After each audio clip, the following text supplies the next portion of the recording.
नमस्कारः। भजगोविन्दस्य चर्चाम् अनुवर्तामहे। आदौ सर्वानपि श्लोकान् गायामि। तत्पश्चात् गतकक्ष्यातः पुनरागमनं कुर्मः। भज गोविन्दं भज गोविन्दं गोविन्दं भज मूढमते। सम्प्राप्ते सन्निहिते काले नहि नहि रक्षति डुक्कृङ्करणे। भज गोविन्दं भज गोविन्दं गोविन्दं भज मूढमते। सम्प्राप्ते सन्निहिते काले नहि नहि रक्षति डुक्कृङ्करणे।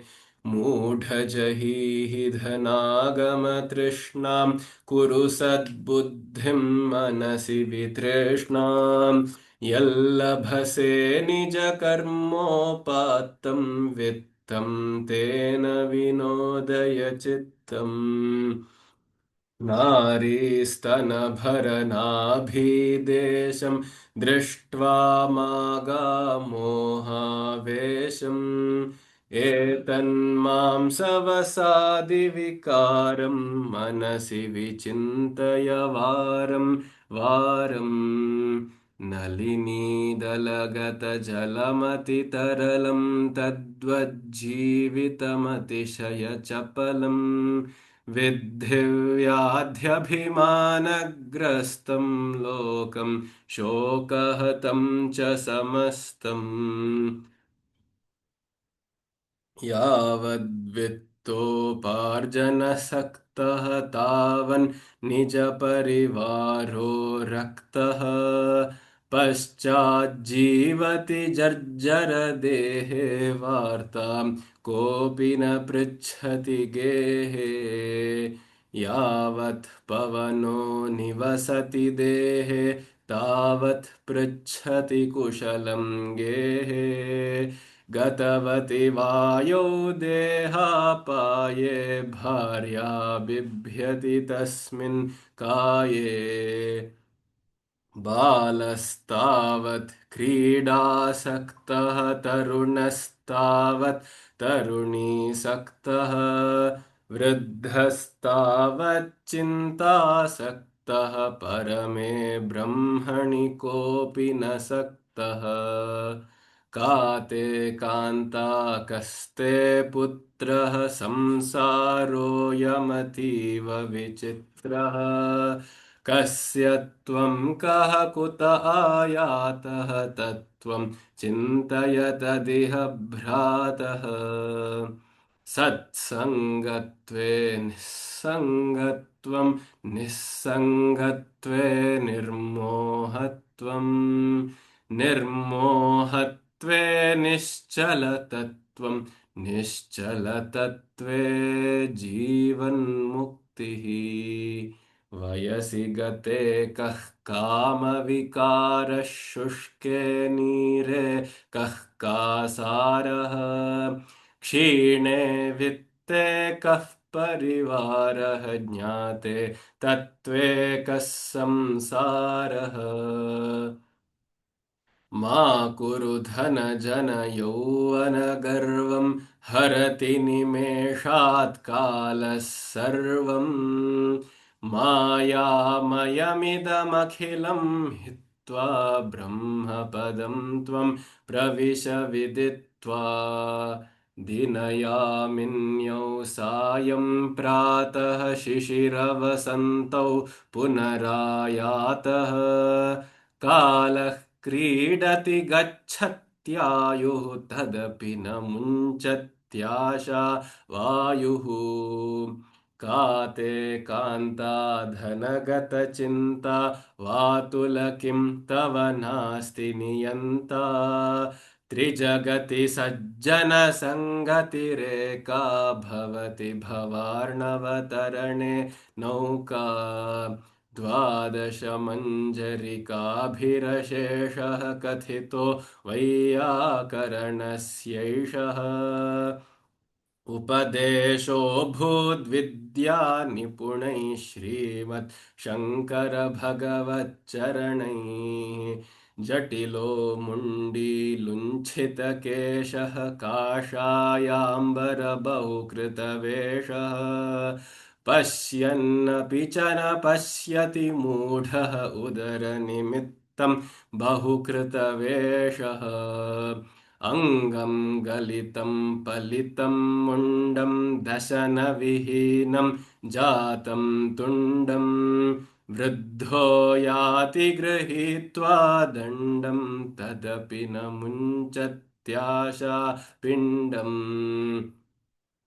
अग्रे वह्निः पृष्ठे भानुः रात्रौ चुबुकसमर्पितजानुः करतलभिक्षस्तरुतलवासः तदपि न मुञ्चत्याशा पाशः कुरुते गङ्गासागरगमनं व्रतपरिपालनमथवा दानम् ज्ञानविहीनः सर्वमतेन भजति न मुक्तिं जन्मशतेन सुरमन्दिरतरुमूलनिवासः शय्याभूतलमजिनं वासः सर्वपरिग्रहभोगत्यागः कस्य सुखं न करोति विरागः योगरतो वा भोगरतो वा सङ्गरतो वा सङ्गविहीनः यस्य ब्रह्मणि रमते चित्तं नन्दति नन्दति नन्दत्येव भगवद्गीता किञ्चिदधीता गङ्गाजललवकणिका पीता सकृदपि येन मुरारिसमर्चा क्रियते तस्य यमेन न चर्चा पुनरपि जननं पुनरपि मरणं पुनरपि जननी जठरे शयनम् इह संसारे बहुदुस्तारे कृपया पारे पाहि मुरारे रथ्याचर्पटविरचितकन्थः पुण्यविवर्जितपन्थः योगी योगनियोजितचित्तः रमते बालोन्मत्तवदेव कस्त्वं कोऽहं कुत आयातः कामे जननी को मे तातः इति परिभावय सर्वमसारं विश्वं त्यक्त्वा स्वप्नविचारम्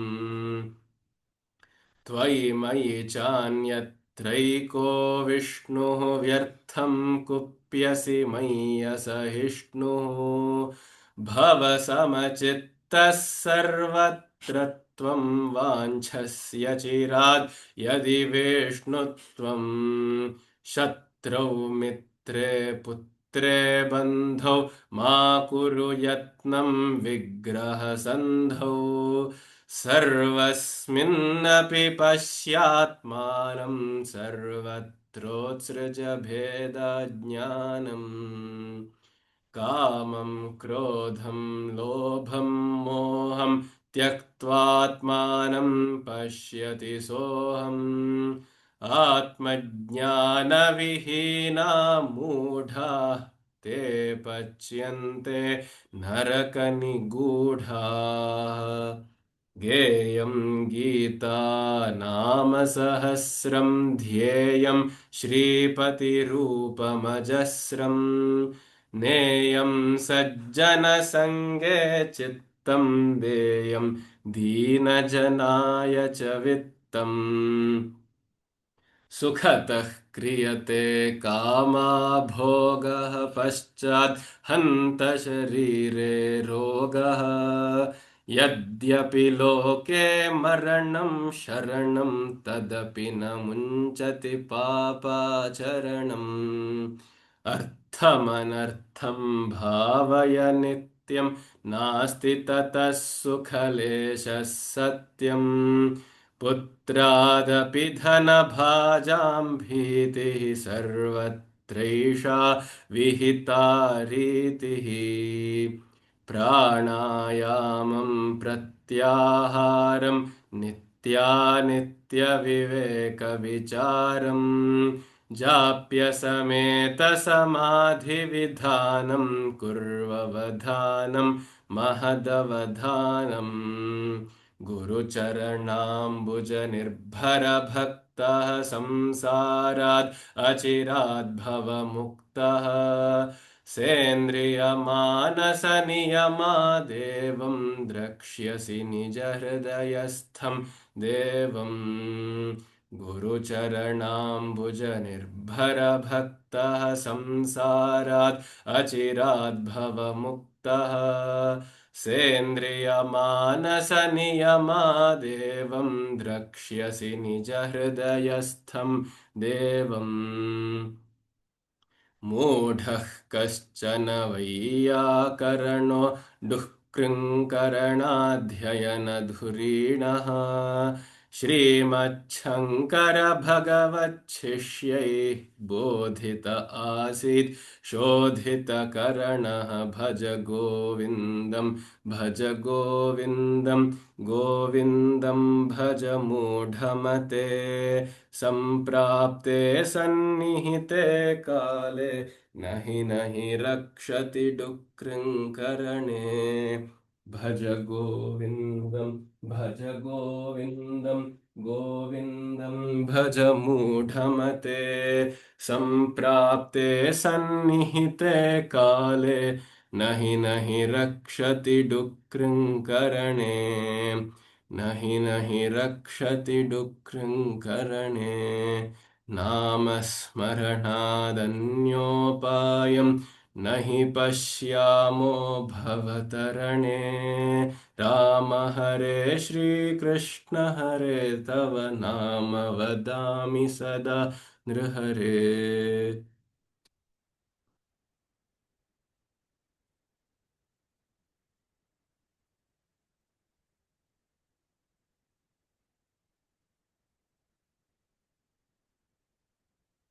नामस्मरणादन्योपायं न हि पश्यामो भवतरणे राम हरे श्रीकृष्ण हरे तव नाम वदामि सदा नृहरे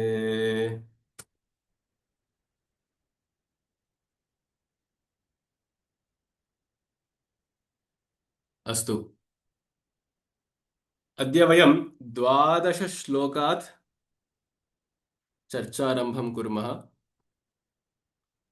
एकादशे श्लोके किं पठितं धन जन यौवन गर्वं मा कुरु इति धन जन यौवन गर्वं किमर्थम् एते सर्वे अपि जिजीविषा सम्बन्धिताः जिजीविषा द विल टू लिव एते सम्बन्धितविषयाः के धन supports us then jana and then yovana that is you can just call it bala or shakti or uh, deha balam yovanam so all these three helps us support so you just remember this as carbohydrates fat and proteins these are the three basic psychological nutrients that is required for our will to live the proteins for doing the heavy lifting for achieving we need yavana and shakti for achieving and being successful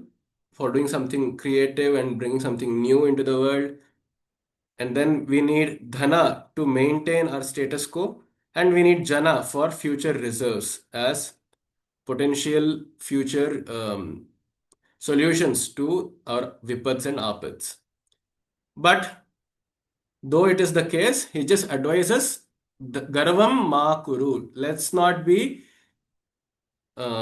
in vain about all of this just because we may have dhana jana or shakti we must not be in garva because ultimately haraha nimeshat sarvam api harati death will come and part us away from all these three. It will cut all these three, and therefore, though we may still have the will to live, there would be no ingredients to support it, and then the soul will exit the body.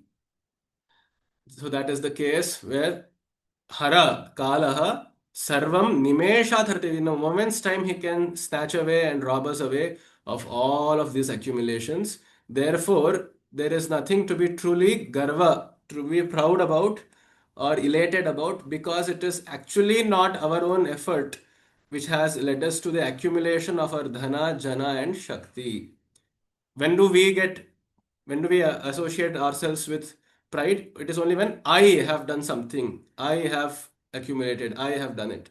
But if that were the case, death should not have affected us, is it not? Because I will still think I will remain, correct? But it is actually not the case. So though we keep saying mama vittam, mama mata pitaro, mama patni putraha, mama patihi, and all that, that is a moha. It is a confusion that we have invented, an existential confusion that the mind invents. So there is actually, truly speaking, no cause for garva. Let's be humble, is what he says. So humility, how will humility come? By death, by uncertainty and death comes humility. That's why there is a very famous shloka, Grihita iva kesheshu mrityuna dharma machare. Just as I must visualize that Mrityu, Shiva or Yama, is holding me by my hair and ever ready to pull me, and he has his sword against my neck. So in that mode of emergency, must one function in the world with dharma, is what the shloka says. And a similar tone is intended here, where he says, therefore, maya mayamidam akhilam hitva. So give up all sense of permanence in this world and look and see how illusory, how evasive, and how elusive this actually is, and therefore try striving for something which is the most certain, which is the most highest goal, the tallest possibility ever, which is the Brahma Pada. Whatever we think, however we conceptualize that, let us at least strive towards that, is what we have seen already. अस्तु, इदानीम् अग्रे गच्छामः। 12 श्लोकः। दिनयामिन्यौ सायं प्रातः शिशिरवसन्तौ पुनरायातः कालः क्रीडति गच्छत्यायुः तदपि न मुञ्चत्याशावायुः। यद्यपि दिनयामिन्यौ, यामिनी अर्थात रात्रिः, अहोरात्रं, प्रातः सायं, शिशिर ऋतुः, वसंत ऋतुः, ग्रीष्म वर्ष, हेमंत इत्यादि ऋतवः पुनः आगच्छन्ति, पुनः यान्ति, पुनः यान्ति, पुनः आयान्ति. So the days and nights, week and fortnights, morning and evening, day, dawn and dusk, the different season, the earth keeps revolving around the sun and time keeps passing away. Kala Kridati, and the one who is playing with us is truly only Kala. It is only Shiva. It is only Mrityu itself. He is creating. He is playing. Kalaha Khelati. Asmakam Ayuhu api gachati. And as Shiva is playing with time, with past, present, and future, our Ayushya is also depleting by day. It is going away. Tathapi, tadapi means tathapi, ashavayu asman na munchati. Tathapi, there is asmakam pancha vayavaha api gaccheyuhu. Prana vayuhu gacchet, apana vayuhu gacchet, vyana vayuhu gacchet, udana vayuhu gacchet, samana vayurapi gacchet, ayurapi gacchet. Tasmat param api अस्माकम आशा इति वायुः. आशा नाम hope और desires, desire or hope. एषः वायुः तु न मुञ्चति एव. It will never release us. It will never release our souls. That means it will always keep us in bondage. So hope always keeps us tied up. We truly just believe for ourselves. We hallucinate and like to be in a delusional state of optimistic hope. And that is actually true that every creature also, I mean, we are not judging any person here, but it, you know how Shankaracharya is, right? He always tells things as they are to the face. Though the poem itself sounds very melodious and polite and very simple Samskrita, very lucid Samskritam, the tattva there is very brutal. It is hitting at our profound notions of false optimism, of false hope in our lives very seriously. It's a battle against our hope. It's a war against our hope. So he says, Asha Vayuhu tu na munchati eva. There is this Vayu, though the five pranas, the five other Vayus may go, the one Vayu which is holding us still in bondage will be Asha, desires and hope. एषः श्लोकस्य एतत् श्लोकस्य तात्पर्यमस्ति. Now, how do we connect all of this? You see, time is flowing. That is basically the purport of the first three lines. Kalah क्रीडति. वर्षाण्यपि अतीयन्ते, संवत्सराः अतीयन्ते, दशकाः अतीयन्ते, शतकाः अपि अतीयन्ते, किन्तु अस्मज्जीवात्मा पुनः पुनः आशापाशेन एव बध्यते. पुनः पुनः आशापाशेन सर्वदा बद्धमेव भवति. किमर्थम? How are we not able to release this? We shall see it later on. But the fact of this shloka is that we are not able to let go of our asha. Or rather, asha itself is not letting us go.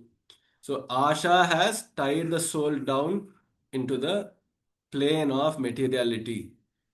You see, when we have been hit again and again by dukkhani, यदा तापत्रयाः आधिभौतिकम् आधिदैविकम् आध्यात्मिकं तापं अस्मान् बाधते, तथापि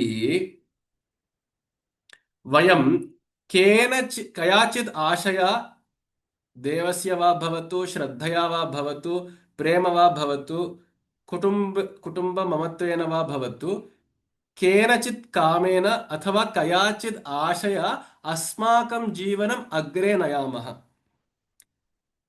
खलु. अस्माकं जीवनं कयाचित् वा किञ्चित् आशया गच्छामः. Everything will become all right soon. Everything, something in the future may will turn out to be right. This partner of mine, though he is troubling me right now, someday he will eventually change. He will start loving me back, or I will be able to appreciate his gestures better, or I will become better for him. I will become more worthy for him. Someday, all things will fall in place. Someday, the society will turn out to be very good and Ramarajya and all of this. Yes, hope is necessary. Hope is what helps us live. Hope is the foundation of life itself. Kintu, it is not saying it is bad, but it is only saying the fact that yes, let us notice, let us become aware of the fact that we are hoping because we want to live. It is not that we are living and then there is hope. No, there we are living. We want to hope because we want to not face our true selves in all our greatest of miseries, in our most downtrodden state, in our most depraved state of our mind, when we are in a depression, when we are actually facing the realities, the harsh realities of life, we find hope to be one escape. It is important. It is a much required anchor that our psyche holds on to something. Otherwise, it may undergo self-destruction, as in suicide and other such cases. But it also cautions us that Buddha, in fact, in one of his lectures, actually mentions that he says, "Asha sarvasya dukkhasya karanam." Asha, that is desire or hope itself, is the uh, fundamental cause of all suffering in the world. And he says then there is a way to conquer asha, and that is through different techniques. But at one other situation, when one of his disciples asks him, "See, I have done all that you have said, yet I am still suffering. What is the reason to this?" So he says, "You suffering is not holding on to you. You are holding on to suffering." That is, there'll come a point where we will suffer because we have started to enjoy suffering.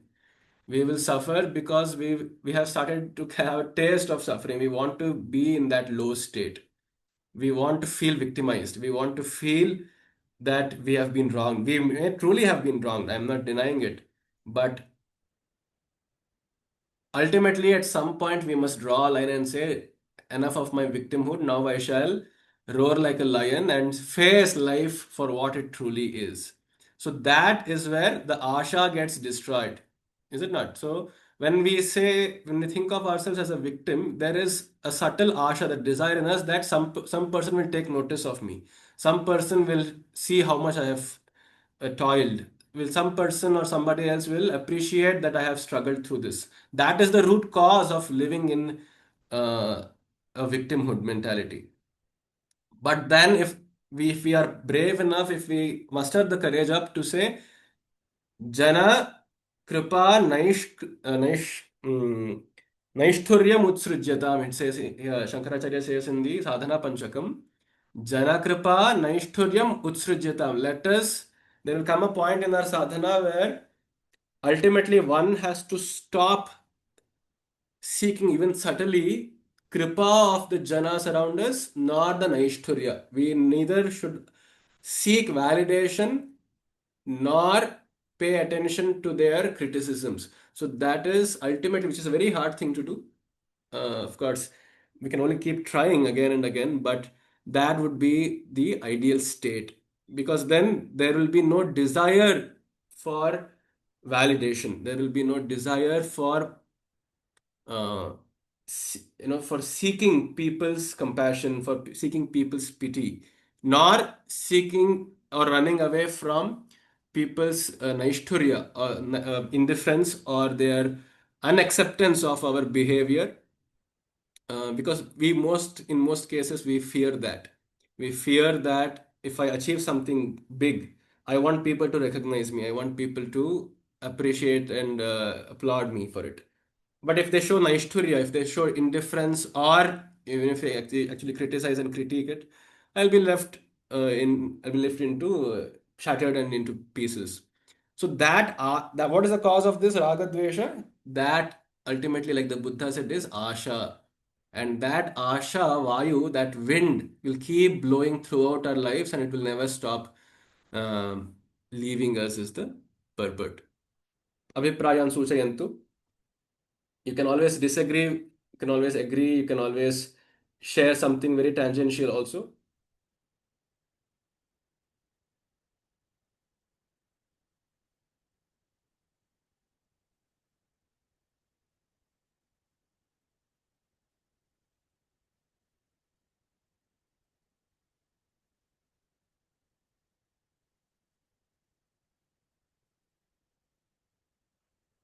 Anything?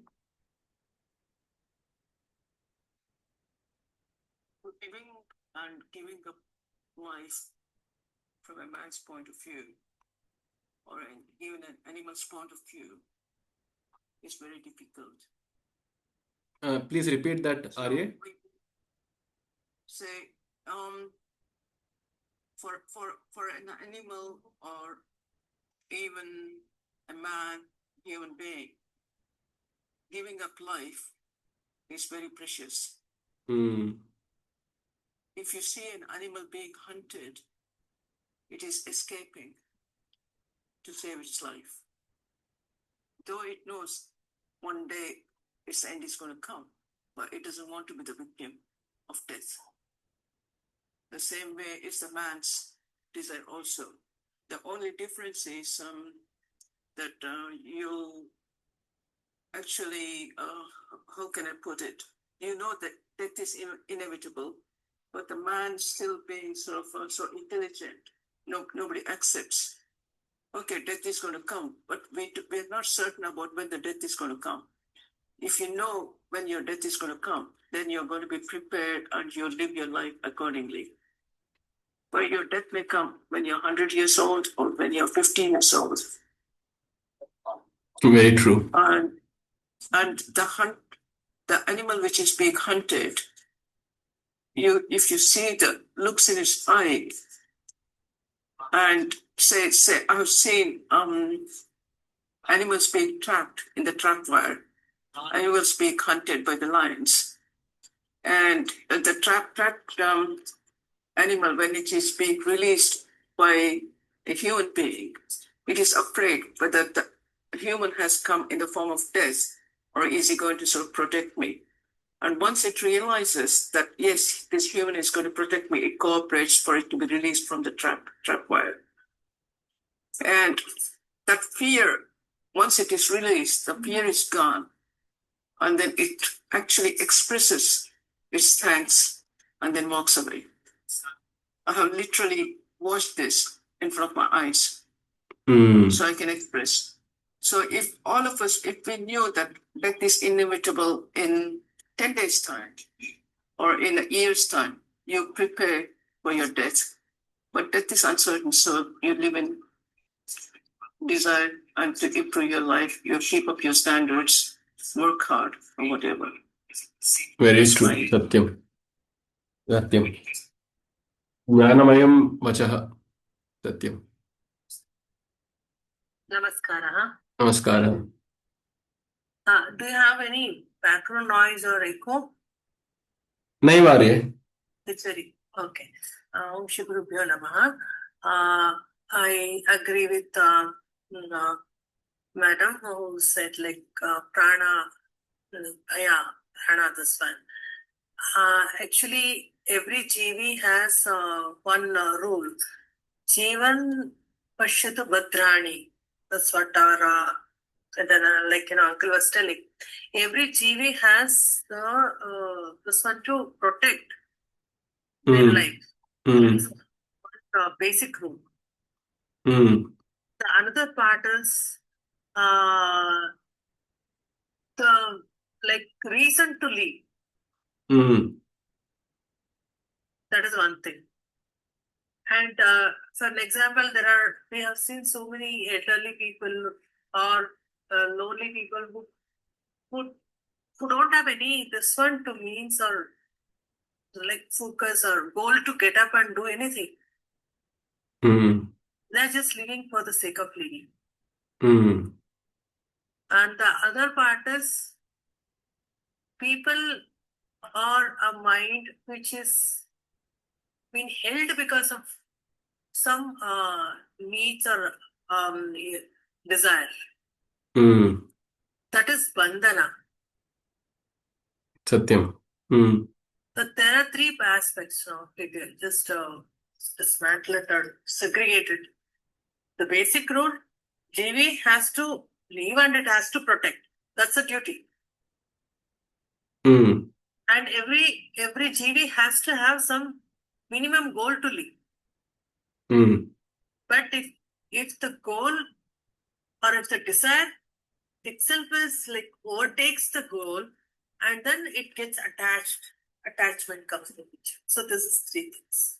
Satyam. I think this particular shloka is talking about I think I didn't concentrate or I had some other disturbances here. So the bandhana, whatever is the attachment is holding it back. That's the cause for what you said is in a few next succeeding shlokas are talking about bandhana mukti, bandhana related things. Right. Satyam. So it has passed two things. And I think Jiva's goal, I think, I don't know whether it is touched here or not. What is the goal of the life or something like that in the Bhaja Govindam? I'm not sure. But it is not explicitly stated, but yes, I understand the flow of your thought. Yes, ma'am. Yeah, obviously the goal is, using this one, Dharma, Artha, Kama, Moksha, all the four aspects. That's the goal and all the process. Why, how, for what.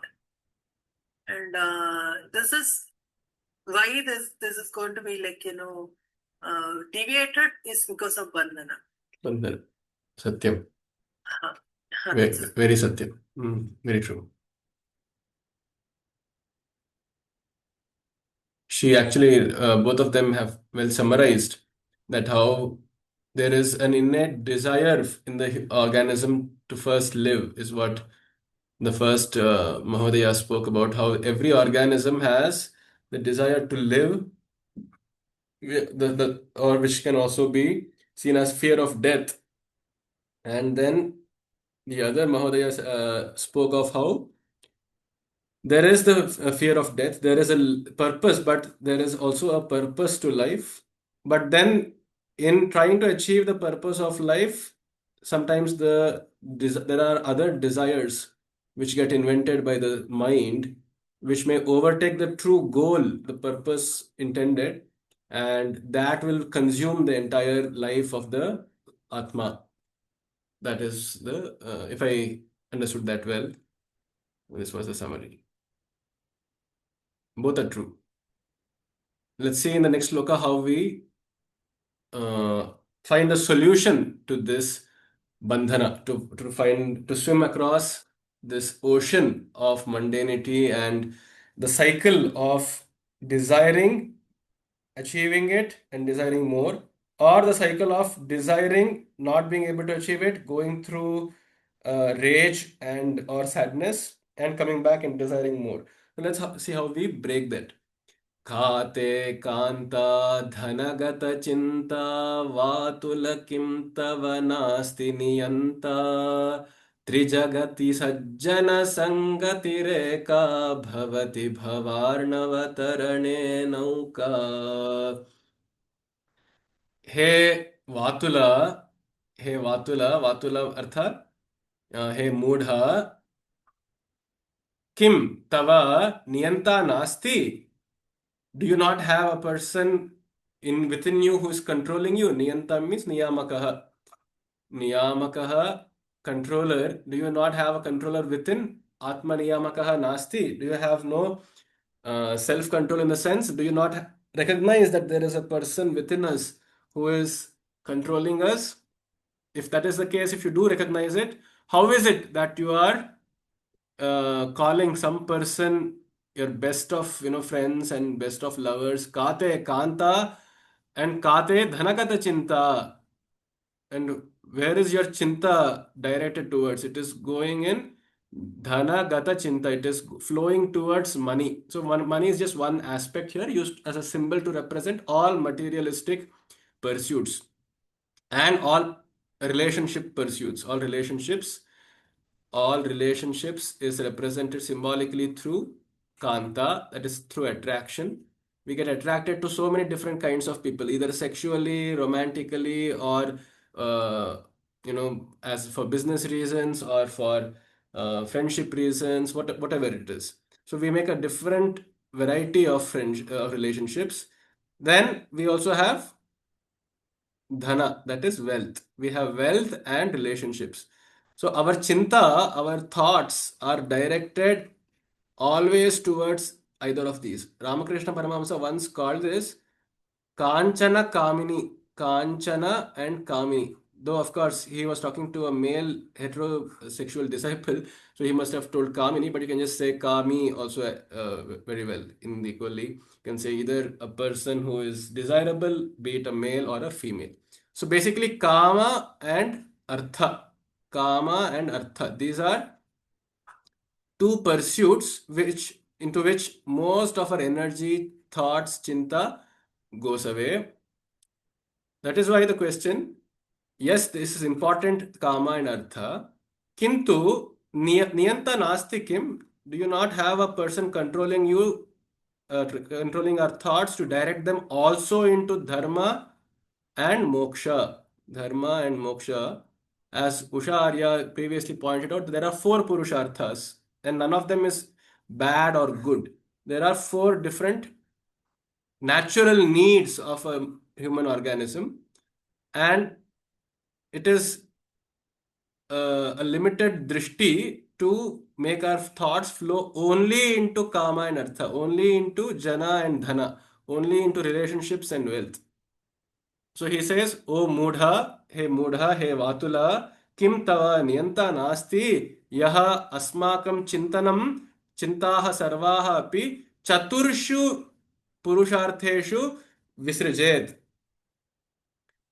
Tarhi Kim Karaniyam, because our chinta is now completely invested 50-50 in the portfolio of just kama and artha, of acquiring and enjoying, of acquirement, acquisition, and enjoyment, procurement, and bhoga. When that is the case, so we procure, we use that procured money, dhana, etc. to enjoy. We stay with, here enjoyment means a very, a very large sense. Enjoying people, enjoying wealth, enjoying entertainment, all sorts of enjoyments, even the sattvika pleasures. So that is enjoy, dhana and bhoga. And then when we run out of it, just as Indra and the other devatas run out of their punya, I mean, as long as they have punya, they'll use it in exchange for enjoying the bhogas of swarga. And once they are done, they'll have to come back to the world to work again. So through work, we again procure. So we expend that energy which we have accumulated while enjoying to earn something, to earn some credits, which we again exchange it for getting energy back. So this is basically the entire cycle. Or in other words, you can say this is an Arnava. Arnava is Samudra. It's a Bhava Arnava. This is the Bhava. This is mundanity. This is the cycle of, this is the ocean where these currents, water currents, oceanic currents are getting exchanged. Even in the ocean, right, there are waves of thought, and the colder water flows down, it gets heated up, goes up, it flows, then it gets cooled by the air, and so it comes down, and so on. So this is the Arnava, this is the Samudra, Samudra, Bhavasagara. Atra, how should we do Tarana? How should we swim across this ocean to the other side? It is called the Para.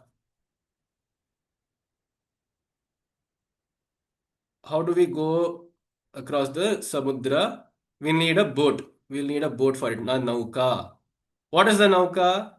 Trijagati in all of the three words. That is, in all of the three, you can either say it, think of it Puranically as Swarga, Martyaloka, and the Naraka, or you can think of it more temporally as past, present, and future in all these three time spans, or in all these three vertical dimensions of Swarga, Bhumi, and Naraka.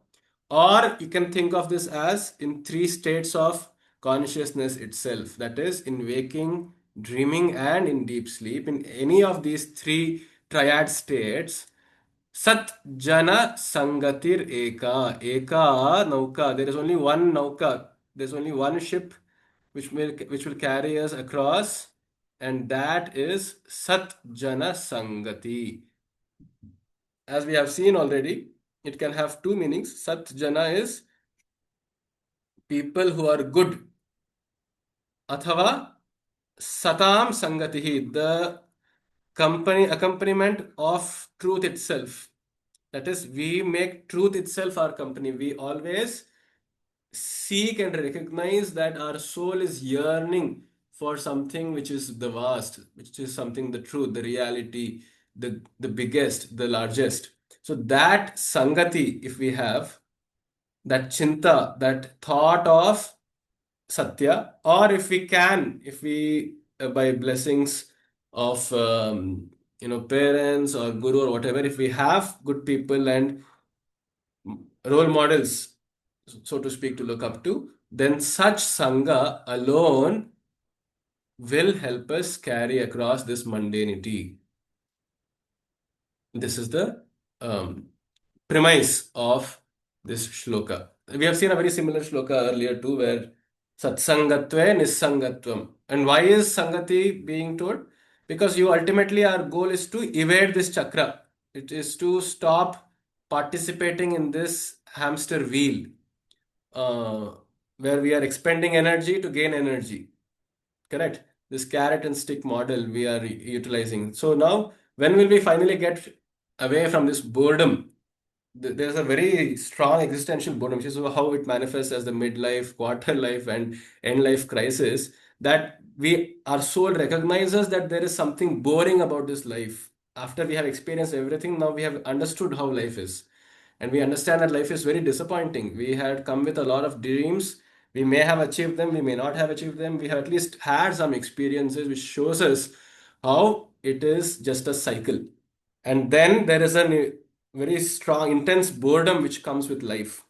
So that boredom, how do we sail across this boredom? Is through Sat Sangati, through Sat Sangha, with our affiliation to the truth, or with our affiliation to people who we believe to be truthful, to be in touch with the reality, with that, who have already sailed across.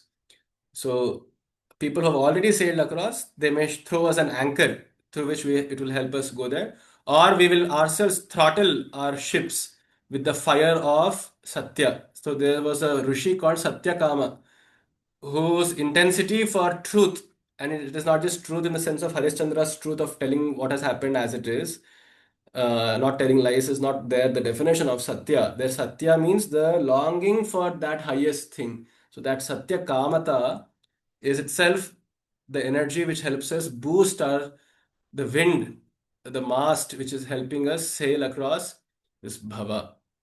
Sat Sangati, and from Satsangati, we have seen how it leads us to Nissanga, from Nissanga to Nirmoha, from Nirmoha to Nischala Tattva, and from Nischala Tattva, we are finally rid of this cycle. We get Mukti. This is the purport. Let's see what our fellow sadhakas have to opine.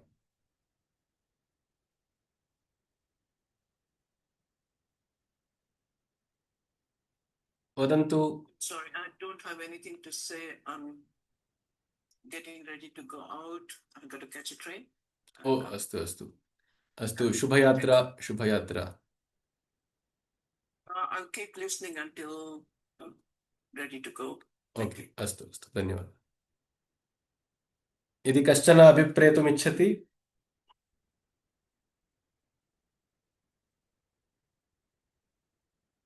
अस्तु. Sorry, I didn't understand. No, I was just asking if anybody wants to share anything else.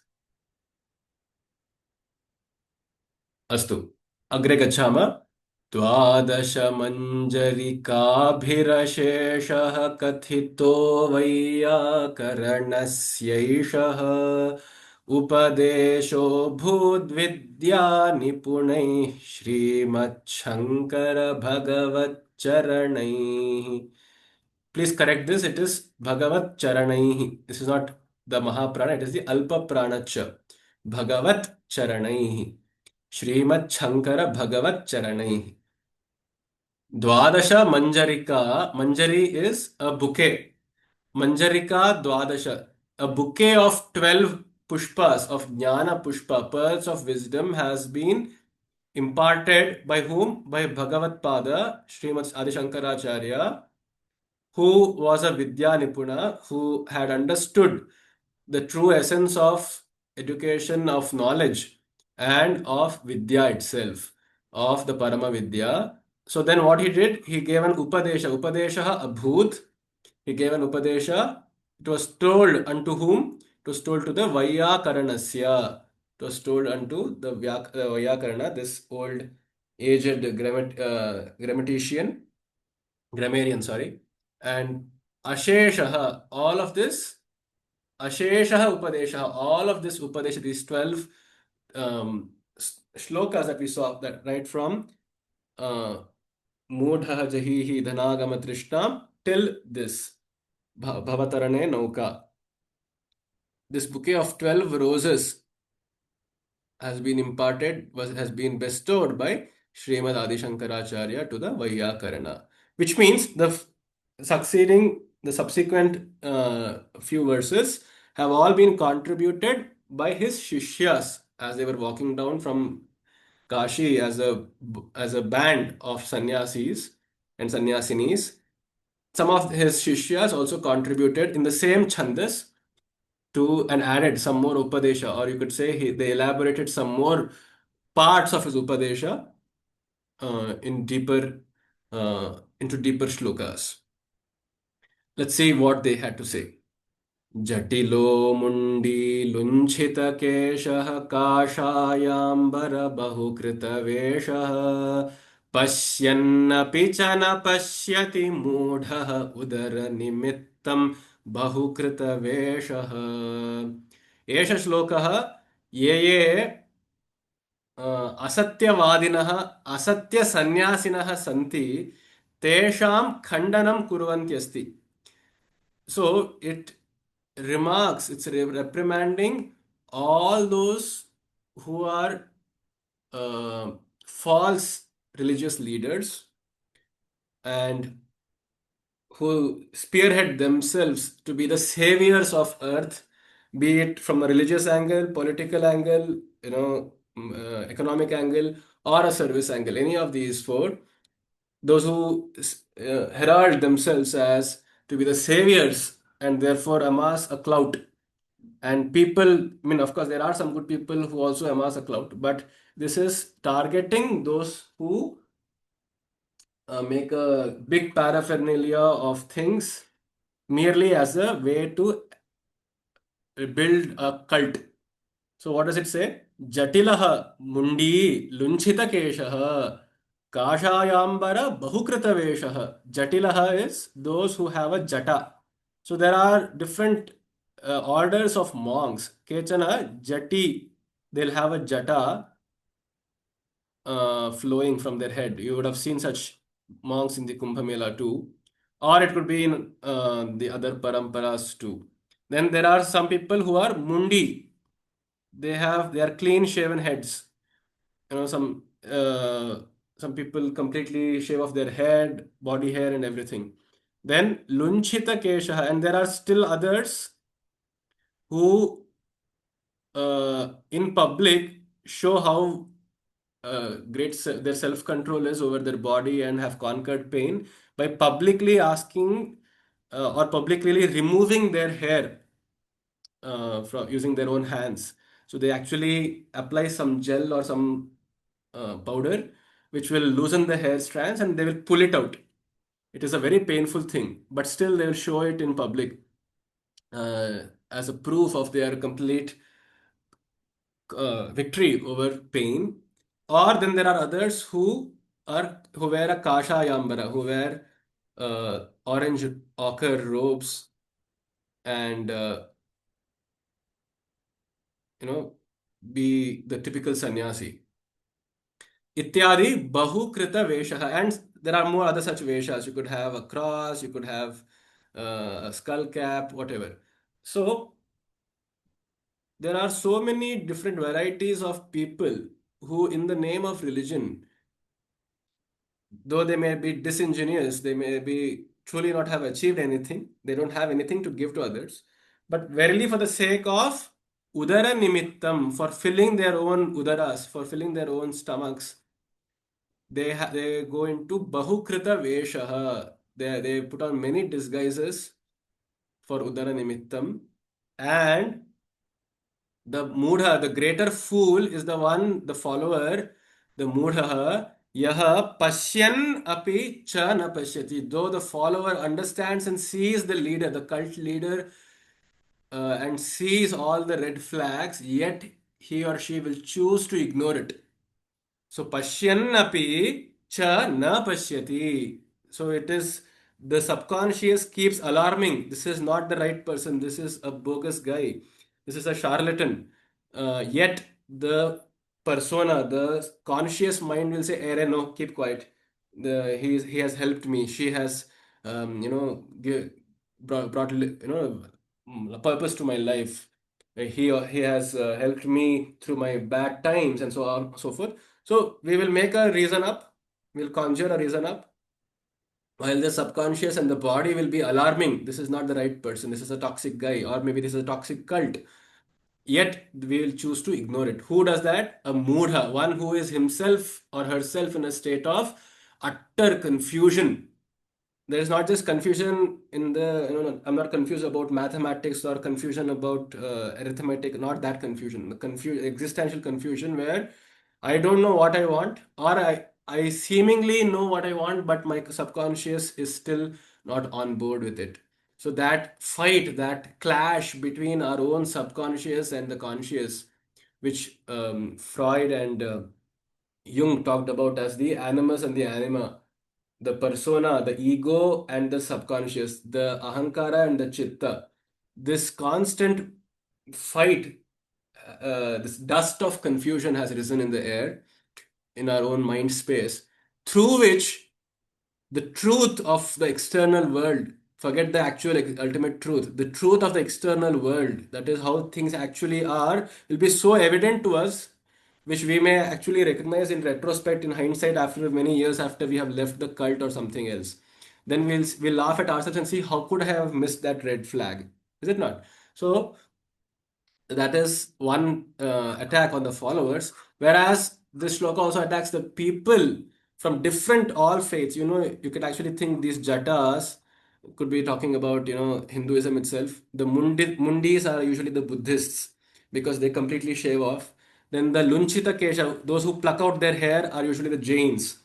And then kashayambara, or of course, they are called as the ajivikas. And from any faith they can take up kashayambara. And meaning, because there was no Islam and Christianity during his era when this was composed, he didn't talk about it. But you can now, for in today's time and age, think of people who are wearing all these crosses and appear very holier than thou. They have this skull caps, the mullahs, and all of them. All religions, all cult leaders, many of them could be genuine, but most of them are just there for udara nimittam. They are there for filling their stomachs. They are filling their tummies. It may literally not be for just filling their tummies. They're not so poor to fill their tummies, but udara can therefore also mean any self-interest. Any self-interest which guides or rather misguides these people to take on such leadership roles with many disguises. So ultimately, Esha Shlokaha Ekam ईदृशान जनान दूरी करोति. We should, it helps us keep away from such people who may pretend, who may be very pretentious. And secondly, we ourselves, how do we keep these people away? How do we know who are the true and the genuine ones? So that is why the third line is talking about how we must not be a mudha, we must not be in a state of our own confusion. So there is another very famous proverb from the Upanishads: andhe naiva niyamana yathandha. स्वयं Pandita मन्यमानाः पंडितं मन्यमानाः दन्धन्यमानाः परियन्ति मूढाः अंधेनैव नीयमाना यथान्धा. There are some blind people in this world who think kritakrityaah, they have achieved everything, and panditam manyamana, who think of themselves to be the wisest of all fields. Panditam manyamanaः, स्वयं धीराः पंडितं मन्यमानाः dandhanyamanaha. And but internally they're actually suffering in themselves. Jangdhanyamanaha, dandhanyamanaha, pariyanti moodhaha. And people who are suffering in themselves and are confused will go to such other people. Pariyanti moodhaha, andhe naiva niyamanaha yathandhaha, as the blind would lead the blind. So that is, if you were to cross a road, there should be at least one person who actually sees. If the blind is just leading the other blind, all of them will lead themselves into an accident. So that is a very stark resonance with that Upanishadic saying. In fact, if we realize it, we realize that Hinduism, the Sanatana Dharma, has talked about all these postmodernist ideas long ago, but we still ignore them and treat it as another cult. Yes, there are different cultic elements in Sanatana Dharma too. However, there are other such very radical, very postmodern ideas as well.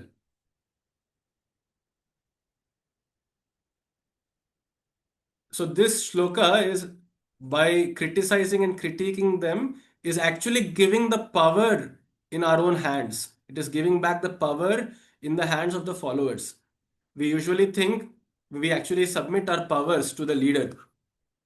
We willfully submit our own power to the leader, whoever it is, religious, political, etc. So there is actually democracy in all sense. There is not just a political democracy, but it is we who give up our power to the leader and act as if we are the victims. So that's why this shloka helps us, cautions us and says, no, you are giving your power. You stop giving the power and the leader will lose his value, at least in your perspective, so that you can go and do better things in life. So that is what this particular shloka is strikingly telling us, is reminding us that we actually hold the power. We cannot keep criticizing the leader and act, Array, the CM inaugurated this Hebbal flyover.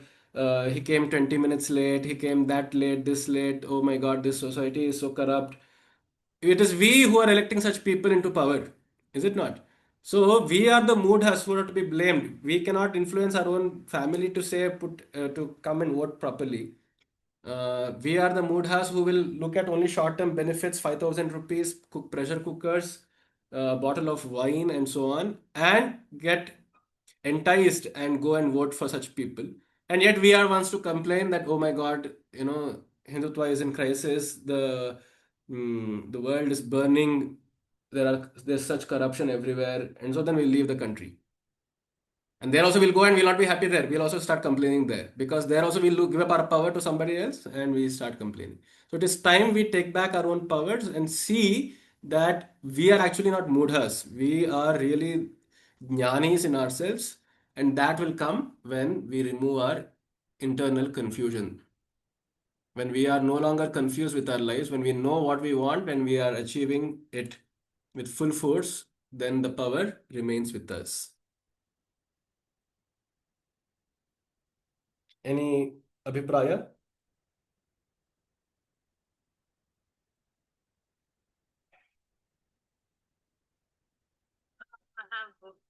I have Mari, vadatu. interlinked. Hmm. May work on go around this particular point, that is Bahukruta Vesha. Hmm. That is like a person who taking this actually this shloka explains about the different veshas of a person, like so for Uttarakhand. And my point was something around this. We are following such kind of people. The true identity of right person is I think one of the previous few sessions I would have mentioned that a guru with the shishya at a dark Amavasya night, they try to cross the river and they keep roaring till the morning and then they don't reach the other bank, only to realize that even the guru doesn't know that he has to untie the knot tied to the boat. Okay. Yeah. So that he himself needs a knowledge, wisdom, and such kind of people we should. And in Adi Shankaracharya's, one of the instances I happened to search, and it says that not only Guru choosing a Shishya, Shishya can also choose Guru. Wow. That's the son of Advaita Siddhanta. And if you see, look into that, compare that with the, I'm not getting his one of the Shishya's name, with whom he does that discussion, right? Chacha Spalta. Sureshwaracharya, Mandana Mishra. Sureshwaracharya. So over there also, Shankaracharya allows his Shishya to evaluate himself. Bahuttamam, Satyam. That kind of, this one is there. And in order to have the entitlement of a guru, he should have already has been enlightened to enlighten others. Exactly. And Shishya, this one too, follow. Test and then follow. And he can always switch over if the person is not eligible, the pathfinder. Satyam. And another personal instances, I don't know, it goes to the YouTube. That's why I'm afraid of sharing it. Is that okay? Please do share it. You're sharing the link on the group? No. It is my personal information, actually, experience rather. Please Experience. do share, Hari. One of our senior colleague following a certain, prominent so-called guru. And he, with his experience, he explained that how his bone marrow cancer was cured. And generally, such kind of 2 to 3 followers, shishas were there in our company with aerospace domain people. And he nominated. The company allowed 6 members to nominate for a 3-day session. 3-day session in a big Kalatoranam. Some 500 or 1,000-seater or something like that. It's quite big. It's an IT park area. So first 2 days it was general discussion, like again SWOT analysis, like strength, weakness, opportunity, threat, and Dhyan and all those things. That what I'm talking, it is something around 18 years back. In a back experience. And I have a curiosity of how the jnanis see the same thing in a different views. So that was my curiosity. I just started, and of course, company paid nearly 6,000 in those days per person. So the third day, it was like they started saying that our guru can't come here, so they have sent a shishya, and there was a big drama kind of thing. They were crying and all, and the shishya came from the door which we had not seen, that entrance, and dais was filled with men and women in a white cloth. It was like eerie kind of stuff. I was literally just, I just wanted to come out. At the same time, they just locked the very big front door. They locked outside. Then it really questioned, there's something is wrong. If they have to, which is good, is difficult, and it's free. And if they are forcing us, then it's a questionable. So I thought, okay, fine. And yeah. Then I just started knocking the door.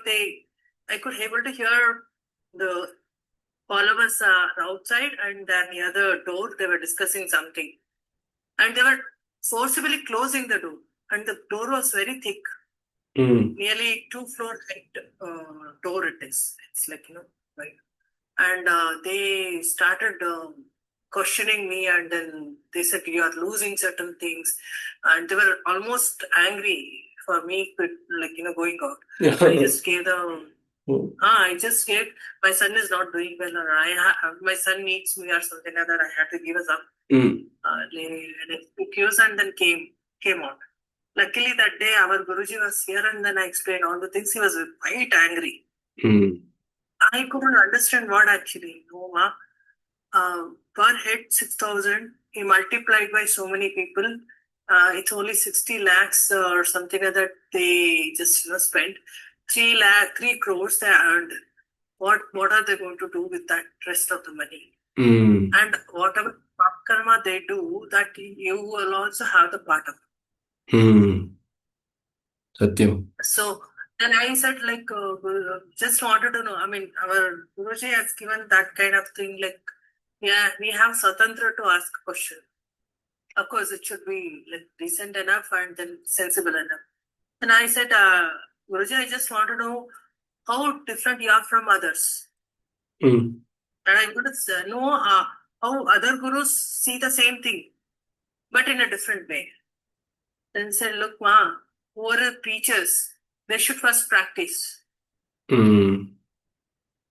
and they sit on a simhasana, there are many Nityananda followers, a similar kind, They Satyam. have full, golden stuff like that. But they say, our Guruji didn't take any name, but I'm giving an example.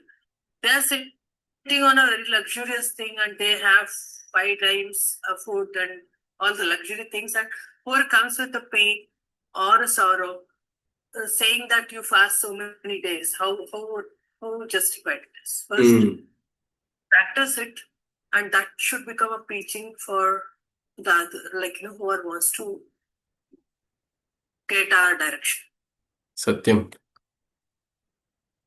Adi Samishinam.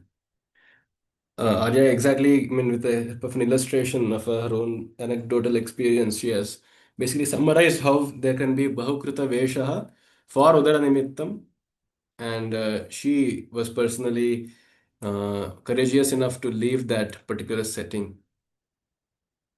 I don't think so. I'm courageous enough. I was curious, curious cat kind of. And one of the Sri Ravi Shankara follower was in our team, in the department. And he said, if you follow one, I didn't have even that knowledge also. If you are following one guru, we should not get into the other gurus, another Diksha. Word also I didn't know. Diksha word also I didn't know that time. Satyam. And Satyam. to take Diksha from only one guru, even that also I didn't know. Before even this 3 days session started, he made sure that I will not go. I will not come. He didn't even volunteer also. But at the third day, they were rushing through the slides, and the last slide was a Diksha. So I was already guided, already hinted. Okay, go, see, you'll experience, come back. So it is there was already Guru Krupa and Daiva Anugraha. Both were there. Two different, multiple directions I was given, and I was also quenched with my curiosity. At it, I was pulled back and given a direction on the explanations. Satyam. So I was just lucky enough. That's all. Satyam. Satyam. धन्यवाद. अति समीचीनम्. अपि च अग्रे अग्रिमः श्लोकः अपि तथैव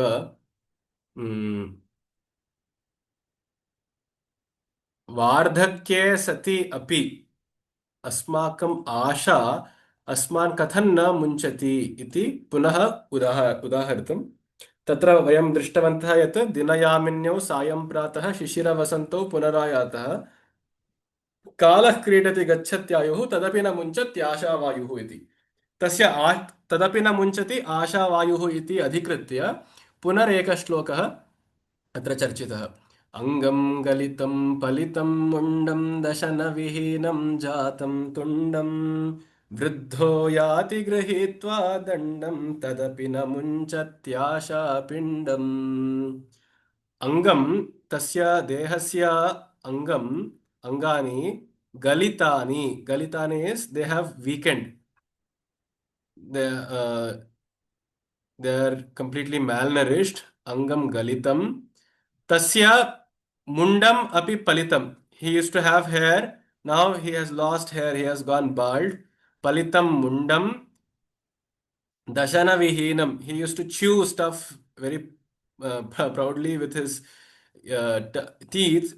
Idanim dashana vihinam tundam. Tundam is gums have become without dashana, without their teeth. So only bare gums are exposed in his mouth. Tathapi vruddha, now such a vruddha, such an old man or a woman, either the case, yati dandam grihitva, he will hold a stick to walk. He can't even walk properly. Dandam grihitva yati, he walks with a stick.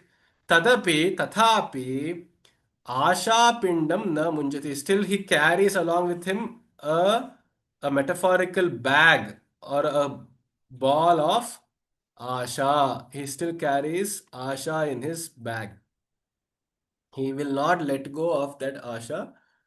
Asha Pindam na munchati. Still, we have seen how his kamaha जीवनवाञ्छाः वार्धक्ये सति अपि तस्य स्वीये स्यूते वहन वहन एव अग्रे नयति अग्रे सरति.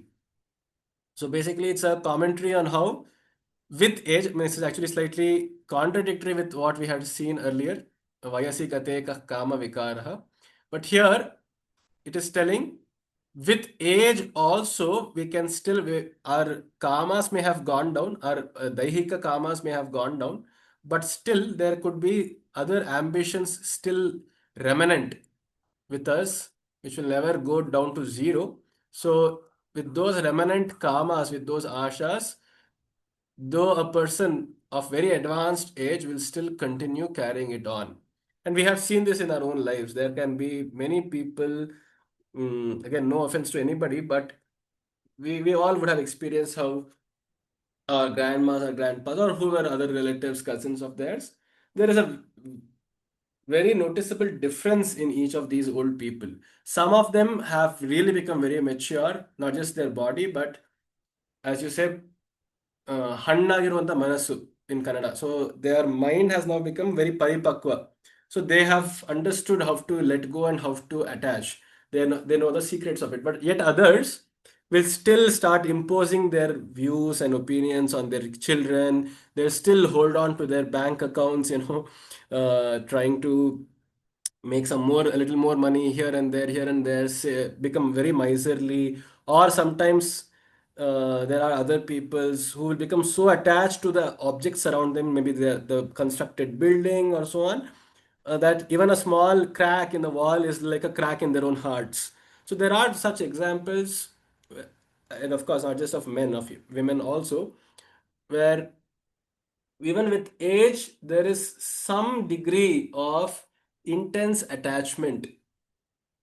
And in fact, I think that intensity would be a little more because now the mind realizes that the body is incapable of achieving different ambitions. It doesn't have any more the energy to do so. So whatever is a little is remaining, whatever it already has, there is a double, a twofold, or a threefold sense of belonging, sense of imposition, sense of power, a desperate grasp of power over those little things. So that is represented as a pinda, as some ball of a pinda. It's not literally the Shraddha pinda. A pinda just means a ball of something, a ball of grains, a ball of meat, a ball of sand, a ball of actual ball to play with, cricket ball or something. So that ball, which must be used for playing, is just a play of life.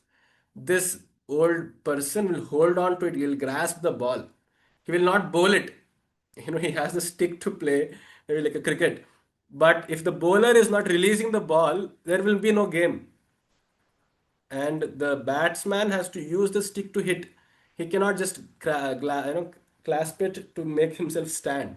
So there is Asha is not bad, is what it's trying to say. But you should also know how to let go of this ball. That's ultimately the purpose. Do you guys agree?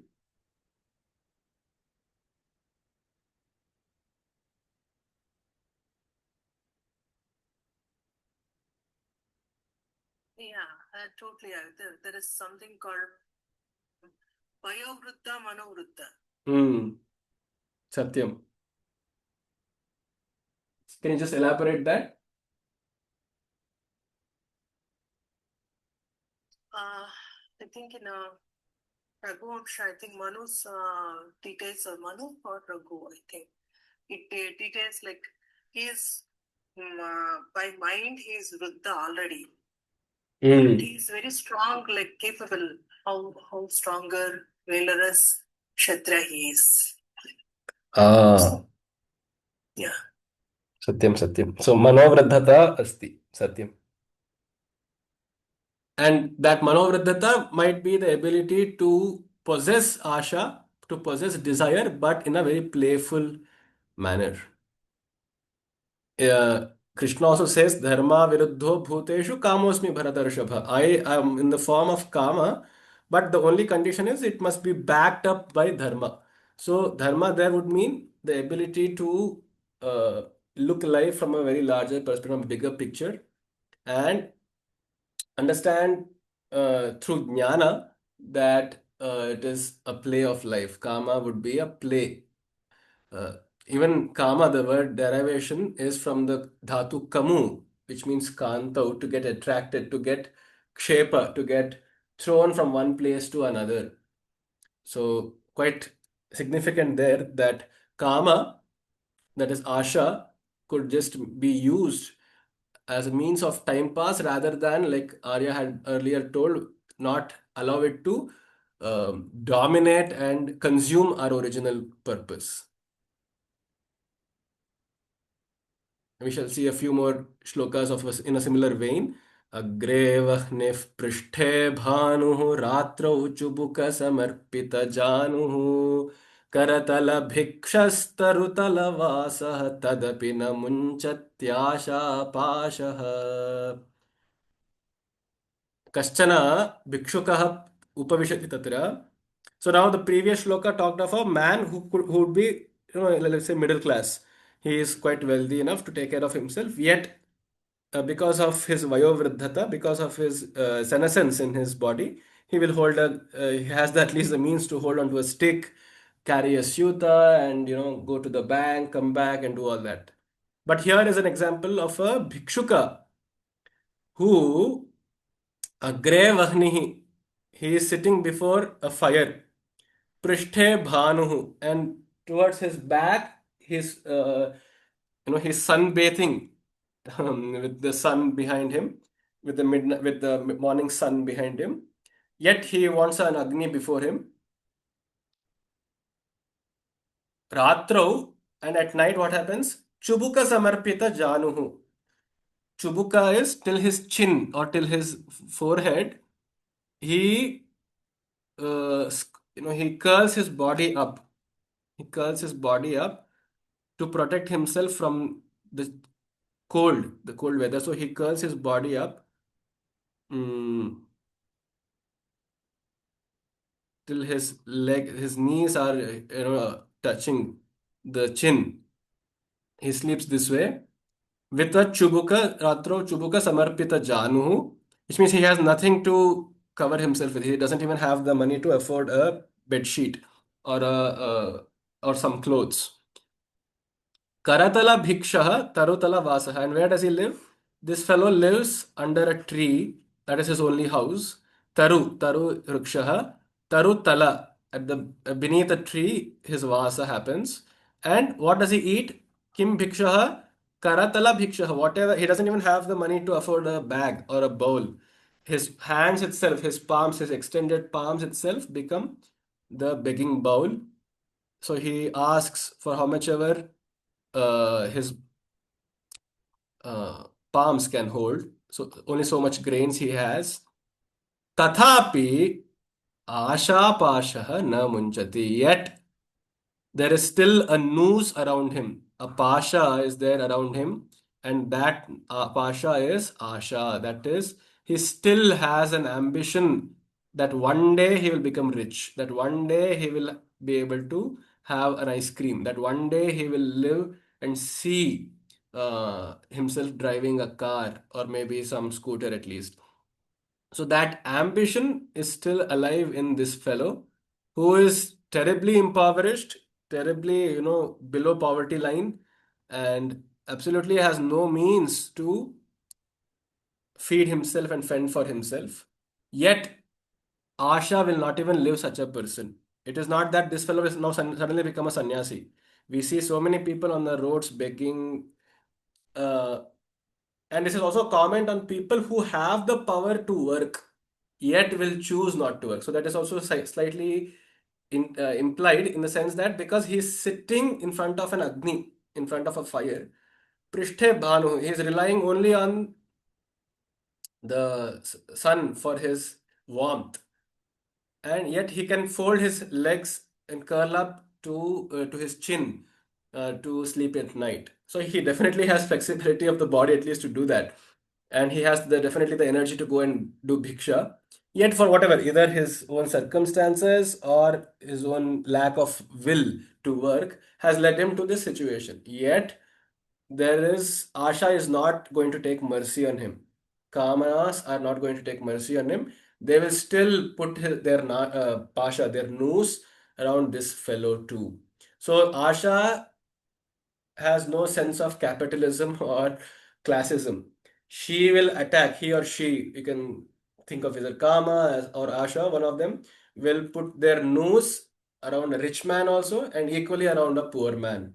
None of them are spared. It is not that a person who is living below their means is now suddenly going to become a sannyasi. No, a sannyasa or parivrajakatva, as we shall see in the next verse, is about the mind being free of raga dvesha, of asha itself.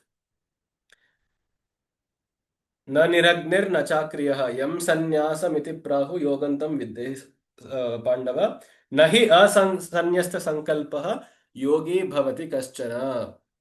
He says, Bhagavad Gita, Sri Krishna says, don't think anybody who is wearing an ochre robes is a sannyasi, or anybody who doesn't have things around him is a sannyasi. Because a person cannot become a yogi or a sannyasi by not renunciating the sankalpa from his mind. Nahi asanyasta sankalpaha yogi bhavati kaschana. The sankalpa, that is thoughts which cause fear and desires, that is itself called as sankalpa. So one who has not been able to give up thoughts itself, give up all the various modification of thought itself, cannot be called a true sannyasi. And for such a person, ashas, desires will keep haunting. And of course, the lifestyle of this person may be different. He may live out his desires differently. He may still, I mean, this having and nurturing this asha in him will cause resentment, because now he has the desire, he has the thirst and hunger for material things. But situations are not allowing him, so it will cause a rage in him. Or if situations are allowing him, but he doesn't have the will to achieve it, he will become very lazy and go into drugs and stupor. So that is the fate, unfortunately, of the have-nots. And the previous shloka was talking about how Asha can also impact the haves. Then who truly is then a sannyasi? We shall look at it in the coming shlokas. But before that, now it is attacking people who are ritualistic. Kurute Ganga Sagara Gamanam Vrata Paripalanam Athava Danam Jnana Vihina Sarvamatena Bhajati na Muktim Janma Shatena. As we have all known, there are two schools of Vedanta. One is called two schools of Vaidika philosophy. It is called the Purva Mimamsa, Uttara Mimamsa.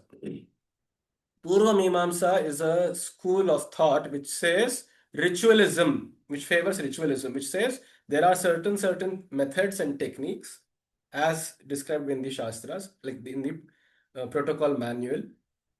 So using those protocols, I will achieve my desires. That is basically Purva Mimamsa oversimplified, kind of for dummies version of it.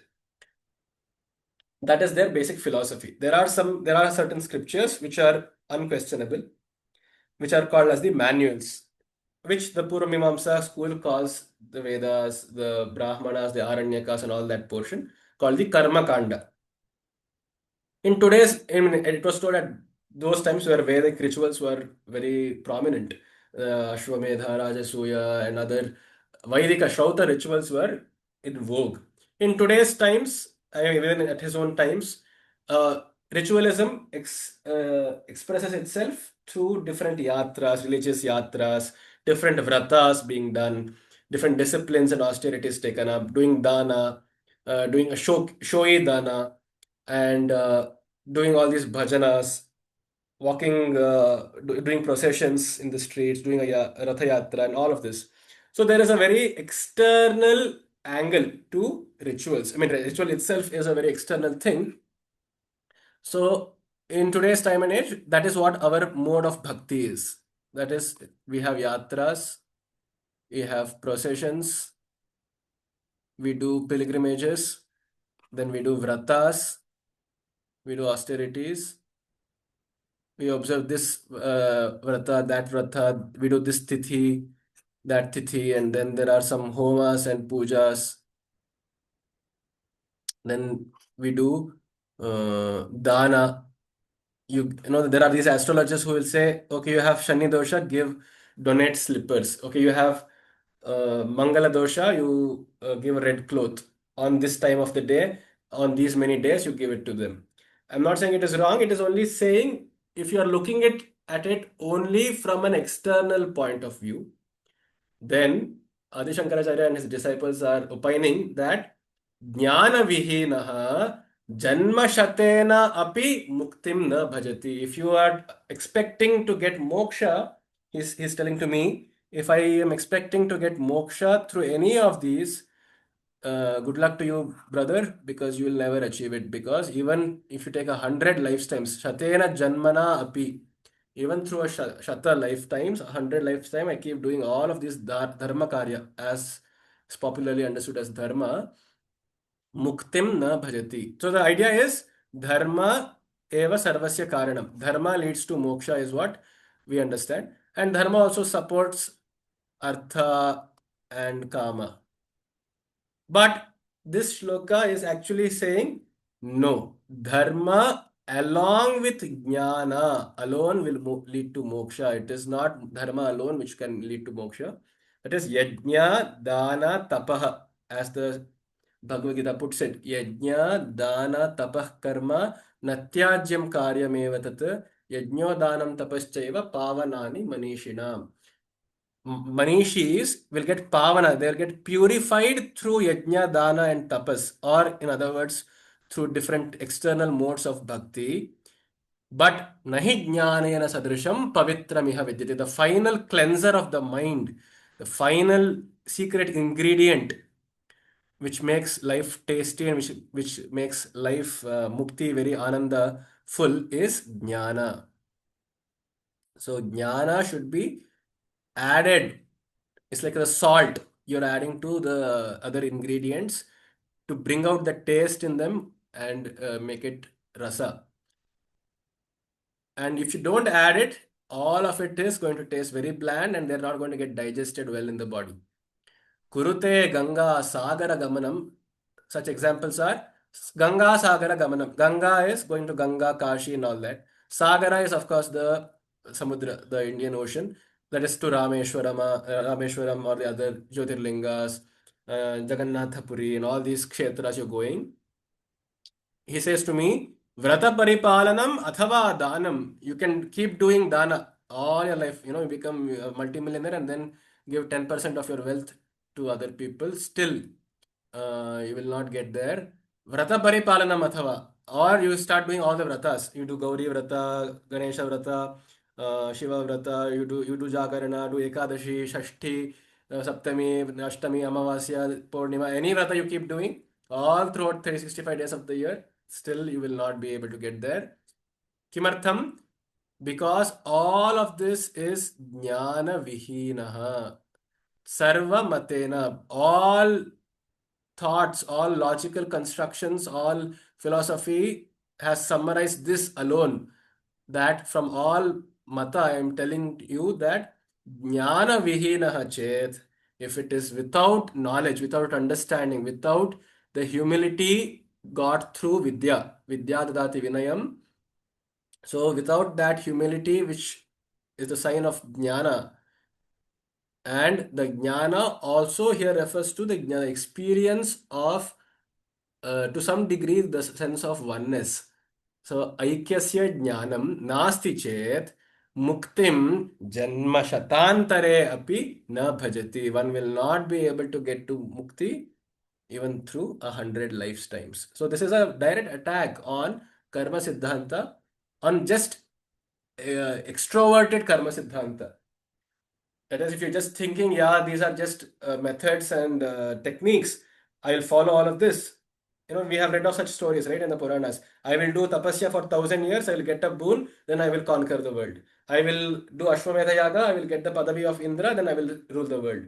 I will do this and this vrata, my husband will be happy, I will be happy. I'll do this and this vrata, my wife will be happy, I'll be happy. I'll do this vrata, I will get a job, I will be happy. So all of this lacks a sense of introversion, in a sense, introversion that is looking at oneself. That is called jnana.